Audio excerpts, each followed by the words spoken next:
Soyez salués, chers abonnés. Vraiment, je vous souhaite vraiment mes meilleurs voeux, santé, prospérité, longévité, vraiment bonheur dans tout.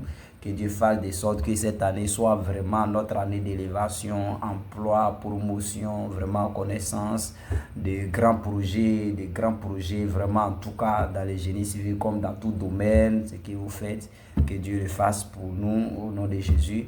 Voilà, donc je reviens un peu sur une question qui m'a été posée, voilà, à savoir, tu es sur un chantier. Parce que quand je parle à tout moment, je sais que tous ceux qui sont avec moi sont pas tout le temps, comment on appelle, sont pas forcément, comment on appelle, dans le génie civil. Mais moi, je prends comment on appelle, les exemples dans le génie civil, ce n'est pas forcément dans le génie civil. Parce que comme je l'ai dit, conseil BTP et autres, c'est vrai. Souvent, je tire le nom des matériaux pour prendre des exemples ou bien pour donner conseil dans le génie civil. Mais si vous savez faire la part des choses, vous allez comprendre que vous pouvez tirer aussi pour appliquer ailleurs et puis ça prend. Vous voyez un peu. Ok, bref, tu es sur un chantier, le chantier, parce que nous avons vraiment l'habitude de faire, comment on appelle, les trucs. Moi, je dis toujours que le chantier peut être ton bureau, ça dépend. Ça dépend, vous voyez un peu. Bon, ton lieu de travail, vous voyez un peu. Voilà, un truc comme ça. Le bureau, même ton bureau peut être aussi, comment on appelle, ton chantier, c'est possible. Voilà. Bon. Peut-être que la particularité, c'est que la manière dont les choses du bureau s'appliquent est différente par rapport à la manière des choses comment on appelle, du terrain. Vous voyez un peu. Sinon que ça dépend de là où tu te trouves. Voilà, ton ouvrier ou bien celui que tu diriges vraiment t'appelle pour te poser une question pertinente dans l'intention de faire avancer un travail quelconque. Vous voyez un peu. Soit c'est le maçon, soit c'est, comment on appelle, le chef ferrailleur, soit c'est un menuisier qui t'appelle, ah chef, voici ce que nous voulons faire, mais je voudrais savoir comment est-ce qu'il faut faire. Excusez-moi. Donc, dans un premier temps, vous n'avez pas, comment on appelle, si tu ne sais pas, parce que ça peut arriver parfois, peut-être que tu ne vois pas, qu'est-ce qu'il faut dire, tu ne connais pas, voilà.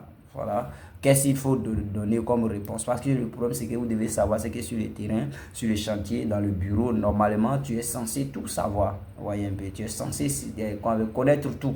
Au devant de tes petits, tu es censé tout connaître. Tu es censé répondre à leurs préoccupations pour pouvoir avancer. Parce qu'on suppose que c'est parce que tu as les qualités qu'on t'a mises là. Tu vois un peu.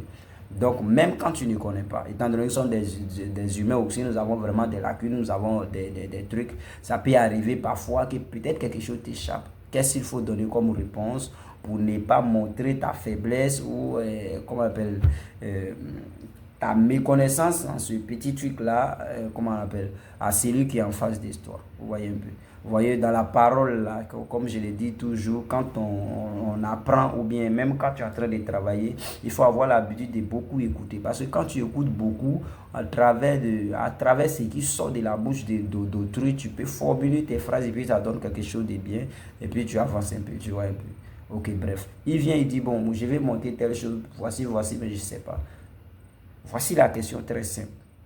Sans palabres, sans discours, même peut-être que parfois tu souris un peu, ouais, tu lui demandes, mais comment appelle, mais s'il te plaît, imaginons que je ne suis pas là, qu'est-ce que toi tu comptes faire? Voici une question un peu simple, mais ça veut dire beaucoup de choses. Ça dit tu l'obliges d'une manière à rien un peu avec, tu es son chef en rien un peu avec lui, à donner au moins une réponse.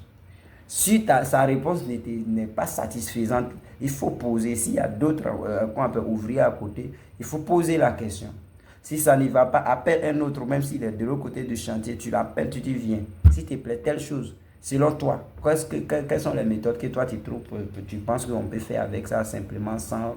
Voilà, un truc comme ça. Tu vas voir, il y a des propos qui vont sortir. Étant donné que tu es un technicien, tu es un pratiquant, tu es un ingénieur, disons un truc comme ça, vous voyez un peu.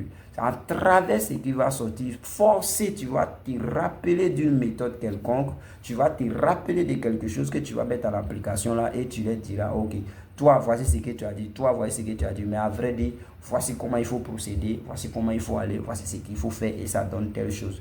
Tu vois, c'est-à-dire que tu as utilisé les deux, l'intelligence, tu as appliqué en même temps, tu donnes quelque chose de bon et tu dis, le chef, il est fort. Pourtant, parfois, c'est eux qui ont donné la réponse, vous voyez un peu. Juste pour camoufler un peu ton, comment on l'appelle, ton oubli qu'on appelle, sur ce côté-là, vous voyez. Donc, c'est un peu ça, parce qu'ils répondent en même temps que moi, je ne sais pas comment on fait, c'est te rabaisser toi-même. Tu vas vraiment prouver qu'on appelle, à tes ouvriers qu'à vrai dire, tu ne vaux rien. Vous voyez un peu. Parce que si c'est pour ces petites questions-là que tu n'arrives pas à répondre, il faut savoir répondre de manière sage, il faut savoir donner l'explication de manière sage. Vous allez voir que vous aurez le respect entre vous et vos, comment on appelle, vos collaborateurs sera vraiment toujours maintenu. Merci, c'était juste mon petit mot pour vous accompagner. Je vous remercie.